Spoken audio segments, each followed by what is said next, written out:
السلام علیکم دوستو، آج کی کہانی کا نام ہے وہ اچھی بچی ہے۔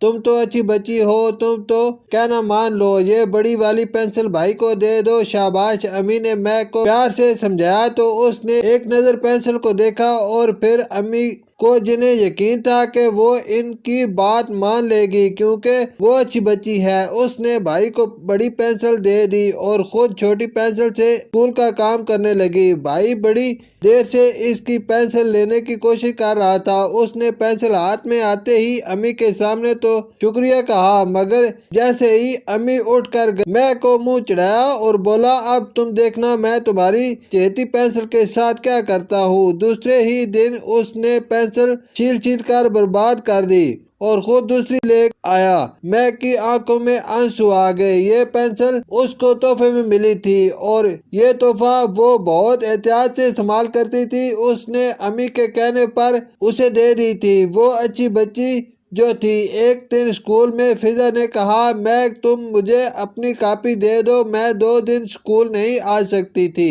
پھر تم نے پہلے بھی میری کاپی پھاڑ کر واپس کی تھی۔ میک نے اپنا بیگ بند کرتے ہوئے کہا، اچھا پکا وعدہ اب خراب نہیں ہوگی تمہاری کاپی؟ فضا نے کہا تو میک سوچنے لگی۔ فضا نے پکا وعدہ کر لیا تو میک نے کاپی بیگ سے نکال کر اسے دے دی۔ تم میری بہت اچھی سہیلی ہو میک، بہت بہت شکریہ، فضا نے کہا تو وہ مسکرا دی۔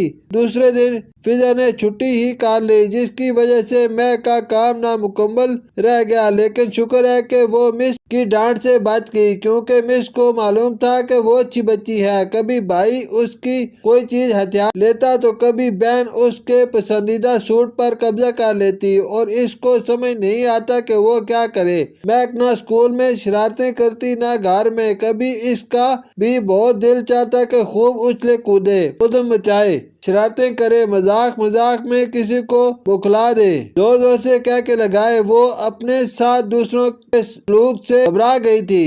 جب وہ سوچتی کاش میں بھی عام سی بچی ہوتی۔ آج کل یہ احساس اور زیادہ ہو رہا تھا۔ اب وہ چپ چپ رہنے لگی تھی، کوئی کچھ کہتا تو چڑ جاتی۔ امی اس کی کیفیت دیکھ رہی تھی۔ کیا بات ہے میک میری شہزادی، کچھ پریشان ہے؟ ایک دن امی نے پیار سے پوچھا۔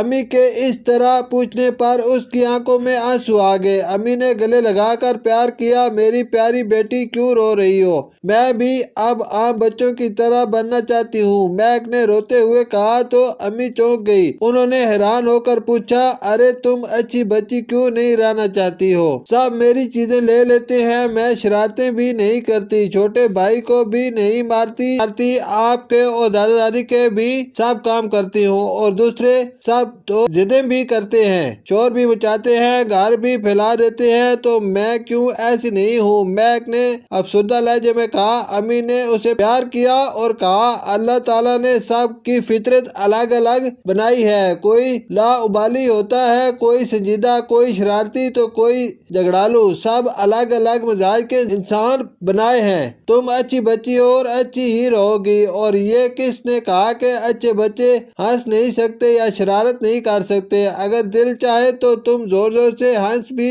سکتی ہو، تم ہنسی مذاق بھی کر سکتی ہو، مجھے پتا ہے کہ تم کسی کو نقصان پہنچانے کا سوچو گی بھی نہیں، اور تم تو ہر کلاس میں بہترین طلبہ کی سند لیتی ہو، سب بچوں میں تم خاص ہو، اس لیے سب تم کو پسند کرتے ہیں، اگر نک چڑھی بن جاؤ گی تو سب تم سے دور ہو جائیں گے۔ میک کی سمجھ میں امی کی بات آ گئی، وہ اب بھی اچھی بچی ہے، سب کے کام آنے والی، مگر چھوٹی چھوٹی شرارتیں بھی کر لیتی ہے اور دل کھول کر ہنستی بولتی بھی ہے، کیونکہ وہ سمجھ گئی ہے کہ اسے ہنسنے مسکراتے رہ کر سب کے کام آنا ہے۔ شکریہ۔